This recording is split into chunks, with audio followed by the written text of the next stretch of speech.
Hi everyone, this is Bibi Lorenzetti.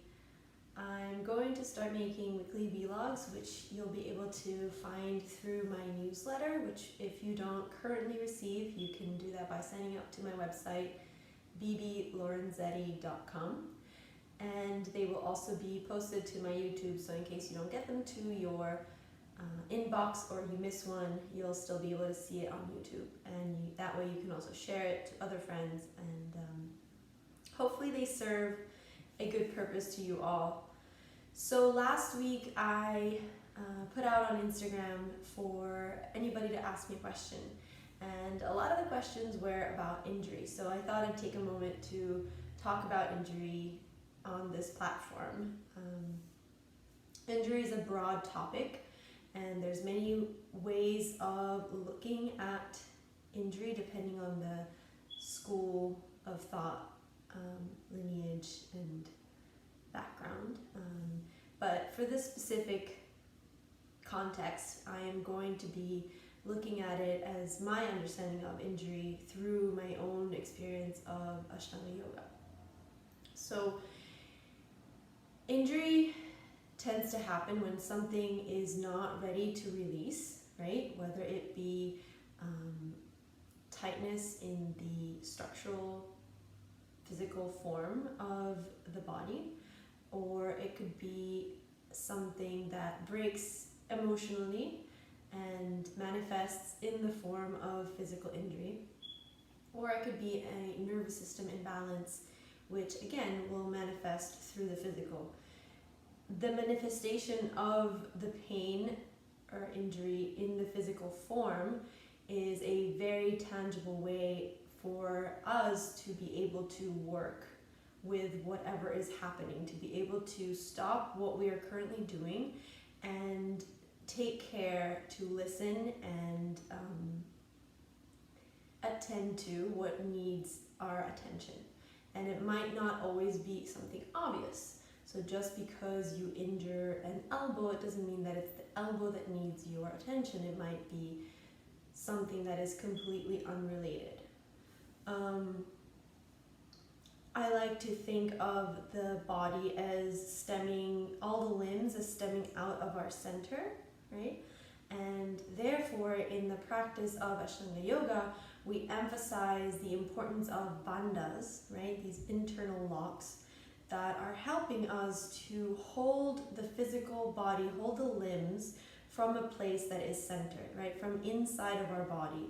But the first one, the grounding one, Mula Bandha, is the bandha that is the inner lock that is at the pelvic floor, right? And so by sealing it, by engaging, by pulling up through it, we are holding the energy and holding our legs, our hips, our pelvic floor, holding it in place, stabilizing the lower back, right? And then from that, we engage Uddiyana Bandha, which is the second internal lock, the flying up lock, which supports and holds the flaring of the rib cage outwards, the overflaring of it.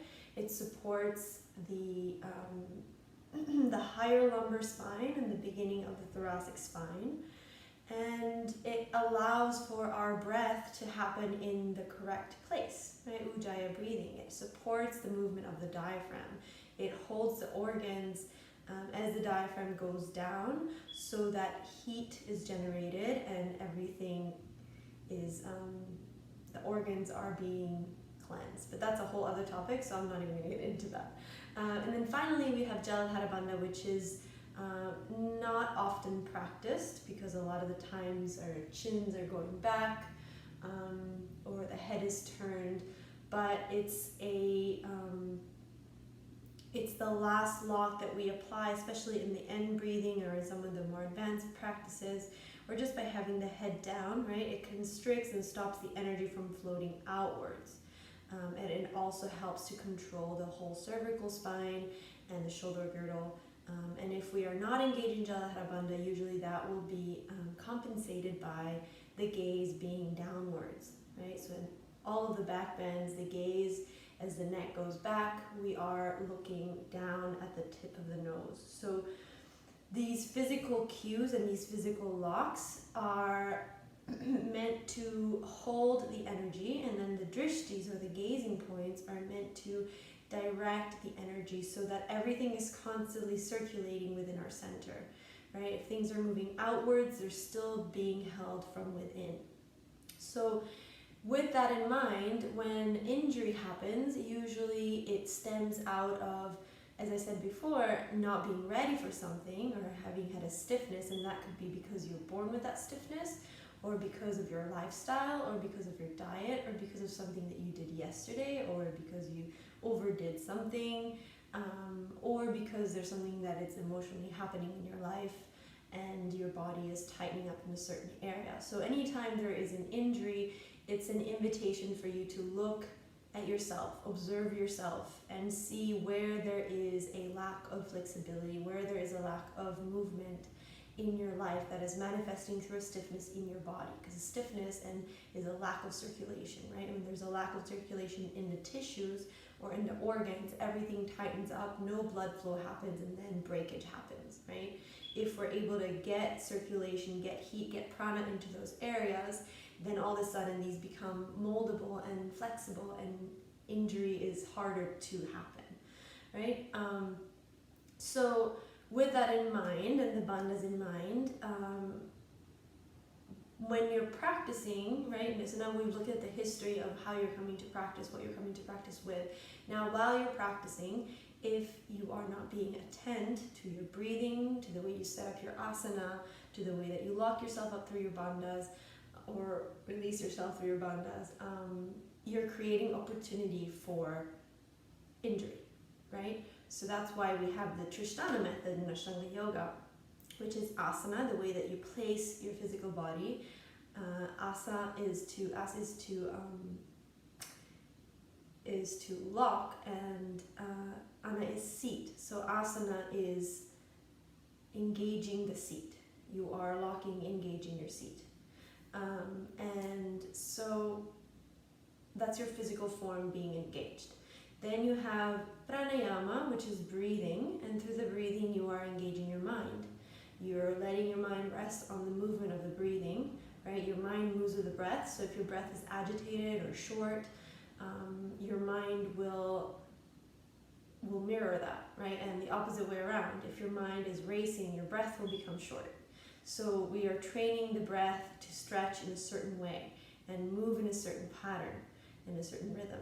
And then lastly, we have drishti, which is point of attention, right? And there's 9 standing points of attention, and these are places where you put your eyes, and in that way, you hold your mind in the present moment, right? So you're now sitting your mind on the rhythm of the breath, and then you're telling it to be right here for 5 breaths, or right here for 5 breaths, or right here for 5 breaths, or right here for 5 breaths, right? All these different places. So now your attention is present.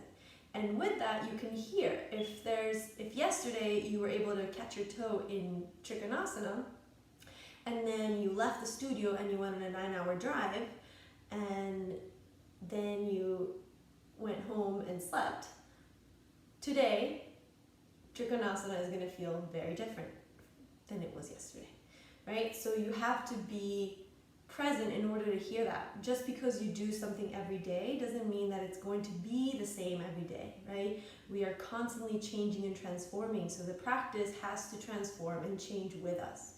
Even if it is a set sequence of postures, it is an individual practice that's supposed to be geared to you in this moment, right? Hatha yoga anushasanam. Yoga, the practice of yoga begins now. And that means that every moment is different. And so we walk into the practice and we surrender to it, right? We don't have expectations, we don't have plans. We go through the actions. We do our karma yoga without expecting anything in return.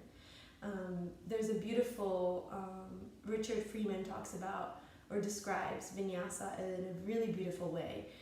So he says that nyasa means to place down and let go.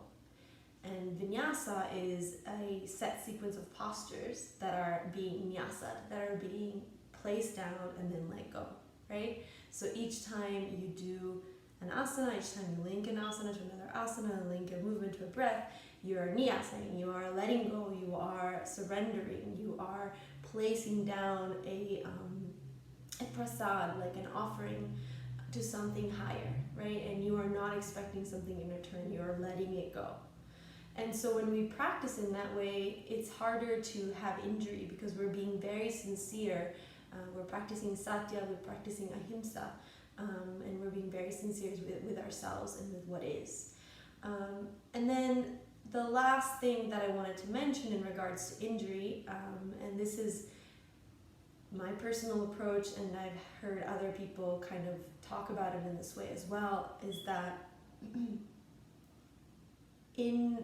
so the practice has different levels of complexity, right?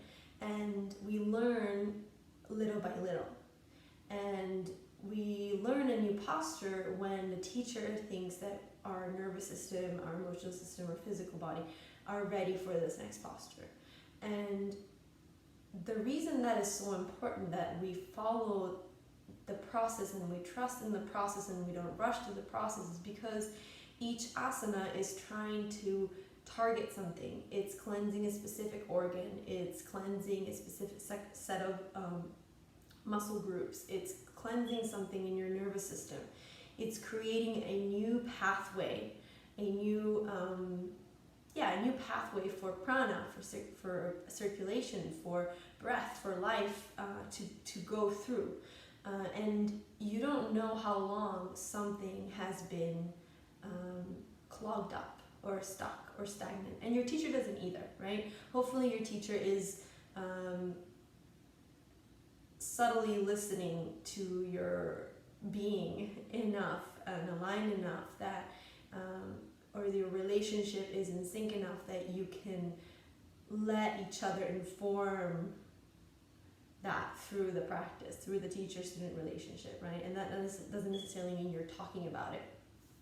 And we all make mistakes, and we all are good at hiding things, and we are all good at not listening to things. So this is not to say that anyone is perfect or not perfect, but it's just to set out an invitation to really look at not wanting to advance, but really being content with what is and what you're working with, and knowing that where you are is where you need to be. And sometimes when we go faster than we need to, we injure ourselves, because even though we might feel like we're ready for something physically, our emotional body or our nervous system might not have caught up with the physical, right?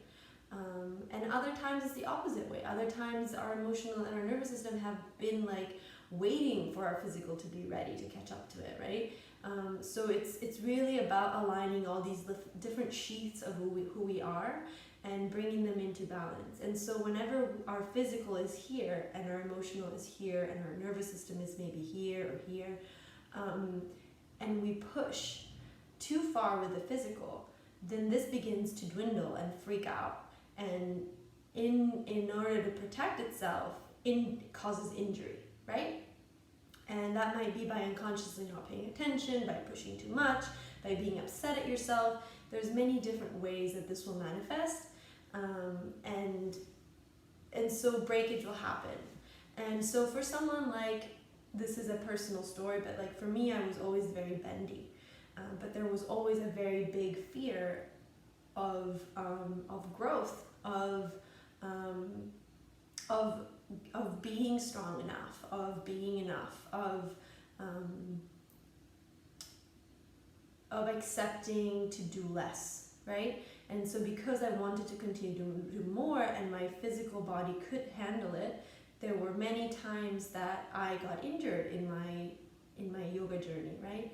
And it was always when I would have to stop to acknowledge and take care of the pain and heal, I would realize that there was something in my emotional body that was not ready to grow, that was resisting, and that was manifesting in a injury, right? Be it a hip injury, a lower back injury, a neck injury, usually one of these three places, a wrist injury, and it would be so debilitating that it would really not allow me to practice. or not practice in the way that I wanted to practice, which is a very humbling and important lesson, because I had to look at the practice in a whole other way, which didn't mean I wasn't doing the asanas, but it meant, how am I doing these asanas, and what are these asanas for? What am I trying to do with these asanas? And so in the sutras, in the Yoga Sutras of Patanjali, there's 4 books. There's 196 sutras, of which only 3 are dedicated to asana, right? And these 3, I don't know all of them by memory, but the first one is Sthira Sukham Asanam, which kind of sets the tone for all 3 of them, which is the body, asana becomes firmly established when the body is, when the posture is filled with ease and stability, right? So you want to bring ease and stability in each posture that you do. When you can relax, and the second sutra about asana says that when you can finally relax in the posture and you can then allow your mind to unite, to merge with infinity, right? With the universe, with divinity, right? But it's only when that can only happen, that merging can only happen when there is enough effortlessness, enough ease, enough stability in the asana, that you're not thinking about anything that is physically related in the asana. You are just being, and you're letting your mind go beyond the body, beyond the mind, and you're merging with the divine, with God, with whatever you want to call it. And then through that, you can finally abide in the true nature of the self, right? And you repeat those asanas enough times that you can find that, right? And that means that this is a lifelong, many lifetimes of practice in order to find that kind of effortlessness, sincere effortlessness, stability, and effort in the asanas. So, I hope I brought some clarity to injury. Again, I am not a doctor, I am no guru. These are my offerings and my understanding of it through my own practice and through teaching. If you do experience a lot of pain, there is such a thing as like actual physical pain, and things do go out of place, which means that you need to take care of yourself, listen to your body, and do what you need to be doing in order to take care of it. And that might be taking rest, that might mean going to see a doctor, that might mean going to see a healer, whatever it is. It's important that you listen and you take the time to go inwards, like to practice yin, more restorative thinking, right? And come to the mat with more softness, with more acceptance, with more nyasa, with more placing down and surrendering, with more ahimsa, with more non-generating, the lack of violence, the lack of harming, with satya, with truthfulness, right? And I'm always here for you. So if you have any questions, this is a platform, my website, my email, my Instagram, my Facebook, my retreats, my workshops, my shala. They're all places for you to come, whether in person or virtually, and share your stories and share your doubts and share your questions, share your answers. And in the hopes that we create a community that is supportive, that is healthy, and that is not just one straight jacket place of this is what practice is, because that's not what Krishnamacharya and Patabi Joyce and Sharat ever meant this practice to be. This is an individual practice, and it is a very giving practice, and it will give you the lessons that you need in the way that you need them. And sometimes they are harsh. Especially for Ashtangis, who we tend to be a tribe of type A fighters. So one of the main lessons is listen to yourself and let go of expectations and be honest with yourself. Study yourself through the practice. And lastly, I know that I mentioned that this is a platform for us to share. There's many others that I offer, but my current offerings are my retreats, aside from my daily teaching schedule, I have this year 4 retreats coming up. Two of them are coming up very shortly. I have 2 more spots for Morocco, and which is coming up October 20th until the 26th. And then I have 5 more spots in my Tuscany retreat where I will be talking about practice as mirror, the sadhana of food, and understanding how to use the practice to create ritual.